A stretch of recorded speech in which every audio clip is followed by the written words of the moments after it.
प्रिय भक्तजनों, आषाढ़ शुक्ल एकादशी को भगवान श्री विष्णु क्षीर सागर में योग निद्रा में चले जाते हैं और कार्तिक शुक्ल एकादशी, जिसे देव उठनी एकादशी कहा जाता है, को जागते हैं। इन 4 महीनों को चातुर्मास कहा जाता है। इस अवधि में विवाह, गृह प्रवेश, यज्ञोपवीत और मुंडन जैसे सभी मांगलिक कार्य रोक दिए जाते हैं।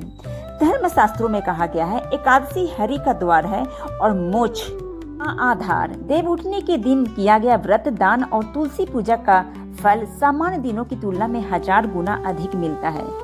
देव उठनी एकादशी आत्मा के जागरण का पर्व है। देव उठनी एकादशी केवल पंचांग में अंकित एक तिथि नहीं, बल्कि आत्मा के जागरण और सत्कर्मों के संकल्प का दिन है। इस अवसर पर मंदिरों, आश्रमों और ठाकुरबाड़ियों में विशेष आयोजन किए जाते हैं। भक्तों द्वारा हरि जागरण, भजन संध्या, दीपदान, आरती और महाप्रसाद वितरण किया जाता है। गंगा घाटों और देवालों में दीपदान तथा अन्न वस्त्र दान किए जाने की परंपरा है। भगवान विष्णु के जागरण के साथ ही तुलसी विवाह की तैयारियां भी इस दिन शुरू हो जाती है। देव उठनी एकादशी के अगले दिन यानी रविवार 2 नवंबर 2025 को तुलसी विवाह मनाया जाएगा। इस दिन माता तुलसी और शालिग्राम का दैवीय विवाह संपन्न होता है। घरों में तुलसी चौरा सजाया जाता है, दीपक जलाए जाते हैं और महिलाएं उत्साह पूर्वक तुलसी विवाह का आयोजन करती हैं। देव उठनी एकादशी 2025 की तिथि और शुभ मुहूर्त है 31 अक्टूबर 2025 शुक्रवार की शाम 4:13 से कार्तिक शुक्ल एकादशी तिथि प्रारंभ होगी और 1 नवंबर 2025 शनिवार शाम 3:07 बजे तक रहेगी। इसलिए 1 नवंबर 2025 को ही देव उठनी एकादशी व्रत मनाया जाएगा। यही दिन भगवान विष्णु के शयन से जागने और सभी देवताओं के पुनः सक्रिय होने का प्रतीक है। देव उठनी एकादशी की पूजा विधि क्या है, आइए इसको भी जानते हैं।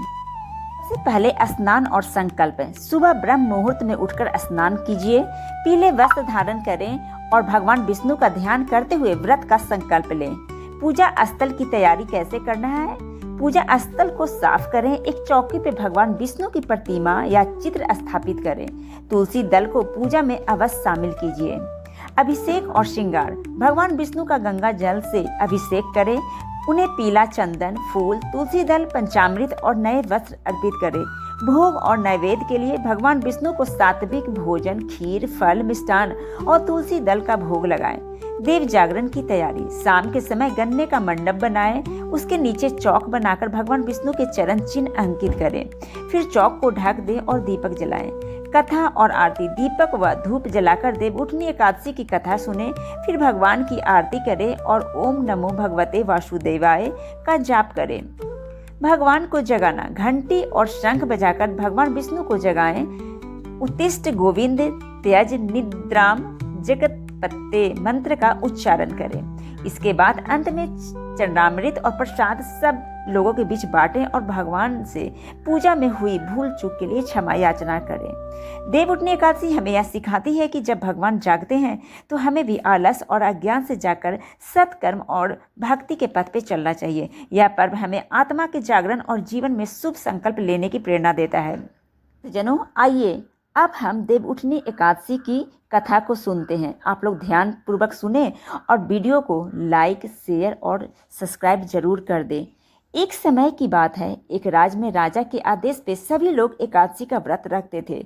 राज की प्रजा से लेकर नौकर चाकर तक किसी को भी एकादशी के दिन अन्न खाने की अनुमति नहीं थी। उस दिन सिर्फ फलाहार की अनुमति दी गई थी।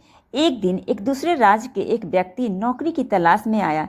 राजा ने उसे काम पे रख लिया, लेकिन शर्त रखी कि एकादशी के दिन उसे भी केवल फलाहार ही करना होगा। नौकरी की खुशी में उसने बिना सोचे समझे शर्त मान ली। जब एकादशी आई तो उसे सिर्फ फल खाने को मिले। भूख से परेशान होकर वह राजा के पास पहुंचा और विनती करने लगा, महाराज मुझे अन्न दीजिए, फल से मेरा पेट नहीं भरता, मैं भूखा मर जाऊंगा। राजा ने बहुत समझाया कि यह व्रत का नियम है, लेकिन वह व्यक्ति नहीं माना। अंत में राजा ने कहा, ठीक है, तुम महल से दूर जाकर खा लो, और उसे 2 बोरी अनाज दे दिए। वह व्यक्ति नदी किनारे गया, भोजन बनाया और भगवान विष्णु को सच्चे मन से भोजन ग्रहण करने के लिए बुलाया। तभी भगवान स्वयं पीताम्बर धारण किए हुए 4 भुजाओं वाले स्वरूप में वहां प्रकट हुए और प्रेम से उसके साथ भोजन करने बैठे। भोजन के बाद भगवान उसे अपने विमान में बिठाकर विष्णु लोक को ले गए। जब राजा ने यह सब सुना तो उसे एहसास हुआ कि व्रत उपवास का असली फल तब मिलता है जब मन पवित्र और भावनाएं सच्ची हो।